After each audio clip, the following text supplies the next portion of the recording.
সাবেক ভিপি নুরুল হক নুরু এখন অসুস্থ। নুরু ইতিপূর্বে বেশ কয়েকবার আহত হয়েছেন ঢাকা বিশ্ববিদ্যালয়ে এবং বিভিন্ন রকম জায়গাতে। ডেসপারেটলি তিনি অনেক কিছু করার চেষ্টা করেছেন। তো মনে হচ্ছে যে অন্তত পক্ষে 20, 25, 30 বার তিনি আহত হয়েছেন, কখনো কখনো গুরুতর আহত হয়েছেন ঢাকা বিশ্ববিদ্যালয়ে। কিন্তু অলৌকিকভাবে তিনি সুস্থ হয়েছেন এবং স্বাভাবিকভাবে কাজকর্ম করেছেন। কিন্তু সাম্প্রতিক সময় তিনি যেভাবে আহত হয়েছেন, এরকমভাবে আসলে কখনোই তিনি আহত হননি। অবস্থা দৃষ্টে মনে হয়েছে যে তাকে টার্গেট করে যে কাণ্ড ঘটানো হয়েছে, সেই কাণ্ডের ফলে খুব কৌশলে তার যে হাড়ের মারাত্মক ক্ষতি হয়েছে। তার মস্তিষ্কের যে হাড় এবং মস্তিষ্কের ভিতরে যে রক্ত সঞ্চালন, এটা বাধাগ্রস্ত হয়েছে এবং নাক এবং মুখ এটাও আঘাতপ্রাপ্ত হয়েছে। সাধারণত এই ধরনের মারাত্মকভাবে যারা টার্গেট আঘাতের শিকার হন, তারা কখনোই সুস্থ হন না, সুস্থ হয়ে ওঠেন না। এটা হলো প্রথম।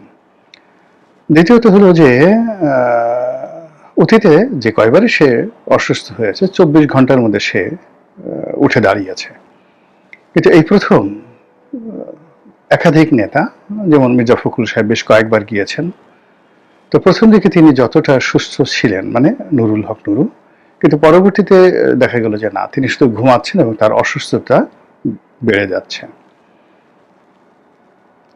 এবং পরিস্থিতি কতটা মারাত্মক সেটা বোঝা যাবে যে নুরুর স্ত্রী যখন প্রধান উপদেষ্টার সঙ্গে দেখা করলেন, তখন প্রধান উপদেষ্টা স্বপ্রণোদিত হয়ে নুরুকে উন্নততর চিকিৎসার জন্য দেশের বাইরে পাঠানো হবে এরকম একটা আশ্বাস দিয়েছেন। এটা আমি মনে করি নুরুর জন্য আরো ক্ষতিকর হবে। এর কারণ হলো যে টার্গেট করে তাকে আঘাত করা হয়েছে। বাংলাদেশে বসে এই তার যে কোনো চিকিৎসার ক্ষেত্রে এই টার্গেট গ্রুপটি আর দ্বিতীয়বার তাকে আঘাত করতে পারবেন না, যদি বিদেশি কোনো ষড়যন্ত্র থাকে। অন্যথায় তিনি যদি বিদেশে চিকিৎসা করতে যান, সেক্ষেত্রে আরো বড় দুর্ঘটনা ঘটার সম্ভাবনা আছে। আপনারা যারা হুমায়ুন আজাদের করুণ পরিণতি জানেন, যে তাকে বেদমভাবে প্রহার করা হয়েছিল, আহত করা হয়েছিল এবং কোপানো হয়েছিল ঢাকা বিশ্ববিদ্যালয় বইমেলাতে। তিনি সুস্থ হয়ে উঠেছিলেন এবং জার্মানিতে তিনি গিয়েছিলেন, কিন্তু দুর্ভাগ্য তার পিছনে তাড়া করছিল এবং বাংলাদেশে যেটা সম্ভব হয়নি, জার্মানিতে তাকে নির্মম এবং নিষ্ঠুরভাবে কিন্তু মেরে ফেলা হয়েছিল। এর কারণ হলো যে চক্রটি, আন্তর্জাতিক যে চক্রটি তার পিছনে লেগেছিল, তখন ওরা গ্রুমিং হচ্ছিল। বাংলাদেশে তাদের যতটা শক্তি, তার চেয়ে ইউরোপে তাদের শক্তি ছিল অনেক অনেক বেশি, এবং এটা এখন যেটা মারাত্মক। আপনি চিন্তা করুন যে কয়েকটা এজেন্ট রয়েছে, আন্তর্জাতিক এজেন্ট, যেমন মোসাদ, সিআইএ, MI6 মানে ব্রিটেনের যেটা গোয়েন্দা সংস্থা, এরা অন্য কোনো দেশে অপারেশন পরিচালনা করার ক্ষেত্রে এতটা শক্তিশালী যেটা বলার মতো নয়। এখন নুরুর উপর যে আঘাত, সে আঘাত যদি মনে করি যারা জাতীয় পার্টি করেছে, এই আঘাত পুলিশ করেছে, সেনাবাহিনী করেছে, এটা আমরা আমাদের নিজেদের উপর জুলুম করব। এখানে নুরু অনেক দিন ধরেই যাকে বলা হয় রাজনীতির নাটাই হিসেবে তিনি অনেক কিছু জানেন। আমরা তাকে দেখেছি মোসাদের সাথে বৈঠক করতে, আমরা তাকে দেখেছি আমেরিকার রাষ্ট্রদূতের সঙ্গে তার দহরম মহরম এবং খুবই ঘনিষ্ঠ সম্পর্ক। আমরা তাকে দেখেছি পাকিস্তানের রাষ্ট্রদূতের সঙ্গে, ISIর সঙ্গে তার সম্পর্ক। বাংলাদেশের DGFI, NSI, সেই প্রথম থেকে, নুরু যখন ছাত্রনেতা তখন থেকেই তাদের সঙ্গে নুরুর ভালো সম্পর্ক। বাংলাদেশে যারা বিভিন্ন রাজনৈতিক দলকে ফান্ড করেন, টাকা দেন, ধনী ব্যক্তি, ধান্দাবাজ, ব্যবসা প্রতিষ্ঠান, শিল্প প্রতিষ্ঠান, মোরাললেস তারা প্রায় সবাই নুরুর সঙ্গে দীর্ঘদিন ধরে তারা যোগাযোগ রক্ষা করছেন। নুরু যে অফিসটিতে আগে অফিস করতেন সেটা একজন সাবেক কর্নেলের বিল্ডিং। সেটা নিয়ে মারামারি হয়েছে, নুরু সেখানে বেদম মার খেয়েছে এবং সেই সাবেক কর্নেল নুরুর রাজনৈতিক দলে ছিল এবং তিনি পিস্তল নিয়ে সেখানে দাঁড়িয়েছিলেন। নুরু সেখানে সেই কর্নেলের লোকজনের হাতে, যেটা এখন গণ অধিকার পরিষদের তারেকের গ্রুপ, সেই তারেকের প্রধান ব্যক্তি সেই কর্নেল। তো সেখানে ওই অফিস দখল করা থেকে শুরু করে এই ধরনের কর্মকাণ্ডের কারণে নুরু বিভিন্ন জায়গায় অনেক শত্রু তৈরি করেছেন। একইভাবে আরেকটি অফিস, সেখানেও কিছু গন্ডগোল হয়েছে।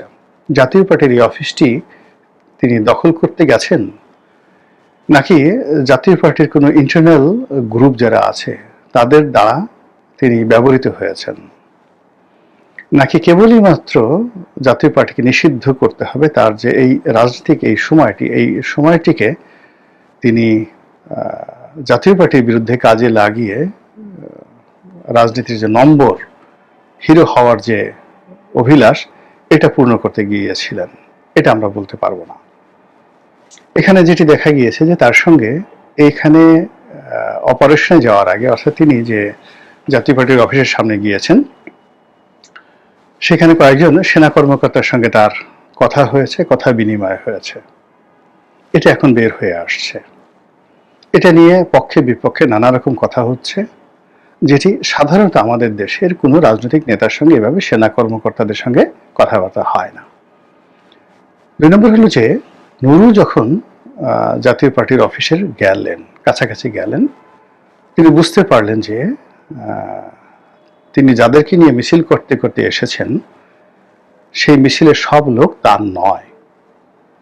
কিছু লোক তাকে প্রভোগ করছে, তার দলকে প্রভোগ করছে এবং ওখান থেকে পুলিশ এবং সেনাবাহিনীর প্রতি ইটপাটকেল নিক্ষেপ করছে। তিনি তাদেরকে ফিরিয়ে এনে তিনি পশ্চাৎপসরণের সর্বোচ্চ চেষ্টা করেছেন, ভিডিওতে আমরা যেটা দেখলাম। কিন্তু সময় তখন ওভার হয়ে গেছে। যেহেতু তিনি টার্গেটের মধ্যে ছিলেন, ওই যে তার দলের মধ্যে যারা ঢুকে গিয়েছিল তারা এই গন্ডগোলটা ঘটিয়ে তাকে বিপদের মধ্যে ফেলে তারপরে দূরে দাঁড়িয়ে দাঁড়িয়ে তারা তামসা দেখেছেন। এরপর তিনি এই মারাত্মক অসুস্থ হয়ে পড়েছেন।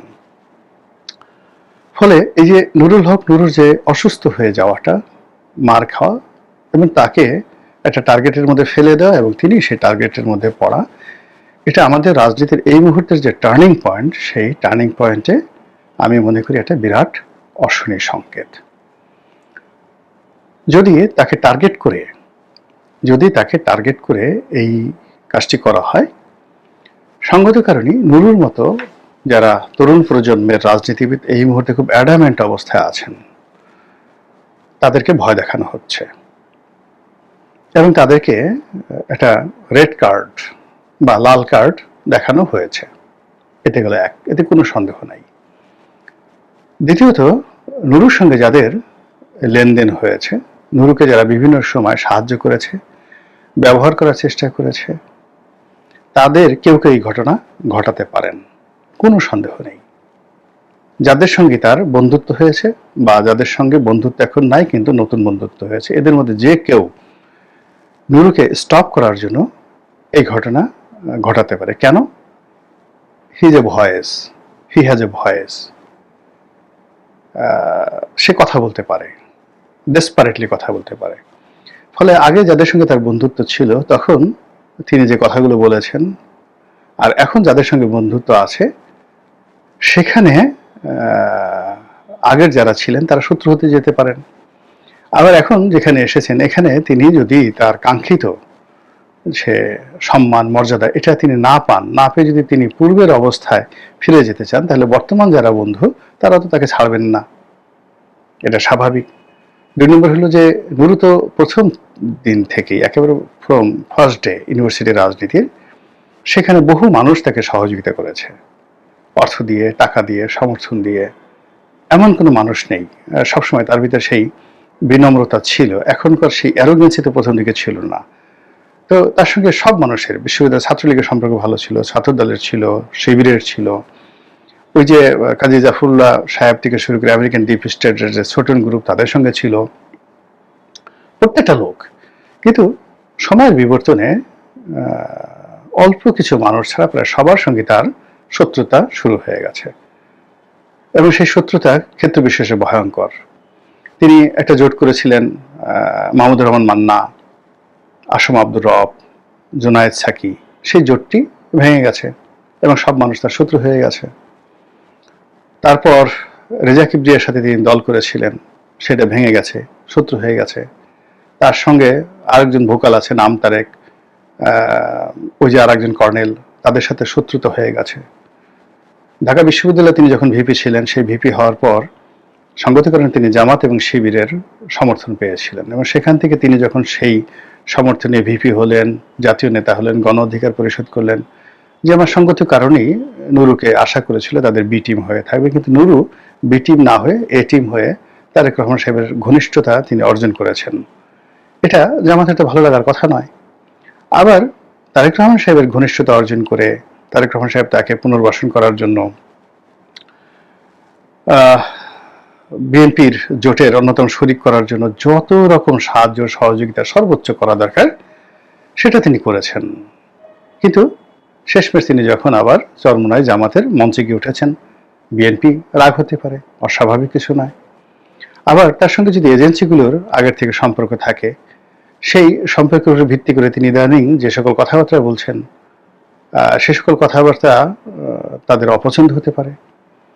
আবার দেখা গেল যে তাদের পক্ষ থেকে যদি কোনো ইতিবাচক কথা তিনি শুনে থাকেন, এর প্রেক্ষিতে অতি সম্প্রতি তিনি হয়তো জেনারেল ওয়াকারুজ্জামান, ক্যান্টনমেন্ট, এদের পক্ষে কিছু হালকা কথাবার্তা বলার চেষ্টা করছেন, যেটা অন্য পক্ষকে রাগান্বিত করতে পারেন। ফলে তার সীমিত সামর্থ্য নিয়ে তিনি যত দরগাতে বাতি জ্বালানোর চেষ্টা করেছেন, সব দরগাতেই তার কিছু না কিছু, মানে যাকে বলা হয় ত্রুটি, অসম্পূর্ণতা রয়েছে, এবং সেই অসম্পূর্ণতার প্রেক্ষিতে এখন তার জীবনের উপরে যে আঘাত এসেছে, এবং তার রাজনীতিতে ওয়ান ম্যান শো রাজনীতি। এখানে নুরু যদি না থাকে, রাশেদের পক্ষে অন্য যারা আছেন তাদের পক্ষে আসলে এই দলটিকে নিয়ে এগুলো সত্যিকার অর্থে টাফ ব্যাপার। দ্বিতীয়ত হলো, নুরু যদি পরিপূর্ণভাবে সুস্থ হয়ে আসেনও, তাকে এই আঘাতের যে আক্রমণের যে যাকে বলা হয় ভয়, আতঙ্ক তাকে তাড়া করবে। তিনি ইচ্ছা করলেই সামনে এগোতে পারবেন না। 3 নম্বর হলো যে যদি তিনি অসুস্থ হয়ে পড়েন, যাকে বলে তার স্মৃতিশক্তি দুর্বল হয়ে যায়, শারীরিকভাবে ফিজিক্যালি তার যারা ডাক্তার এই মুহূর্তে তাদের কিছু কথাবার্তা শুনে মনে হলো যে তার লং টার্ম চিকিৎসার দরকার, যেটি করার সামর্থ্য তার পরিবারের নেই। রাষ্ট্র এখন তাকে যে অনুকম্পা দেখাচ্ছে আবেগের বশবর্তীতে, যেটা রাষ্ট্র কন্টিনিউ করবে না। আর তার যদি ভয়েস না থাকে, তাহলে এখন 10 জন লোক তাকে যেভাবে সহযোগিতা করছে সেটাও করবে না। ফলে কি হচ্ছে, তার যে রাজনৈতিক সম্ভাবনা, এটা মুখ থুবড়ে পড়ার সম্ভাবনা দেখা দিয়েছে। আর এই কাজগুলো যে বা যারাই করুন না কেন, পরিকল্পনা করে, টার্গেট করে, ম্যাটিকুলাসলি তারা সেই কাজ করেছে, এবং রাষ্ট্র যদি সিনসিয়ার হয় এবং এর বিরুদ্ধে যদি অবস্থান নিতে পারে, তাহলে হয়তো আরো অনেক তরুণ যারা রাজনীতিবিদ রয়েছেন তাদের জীবন, রাজনীতি নিরাপদ থাকবে। মহান আল্লাহ আমাদের সবাইকে হেদায়েত দান করুন।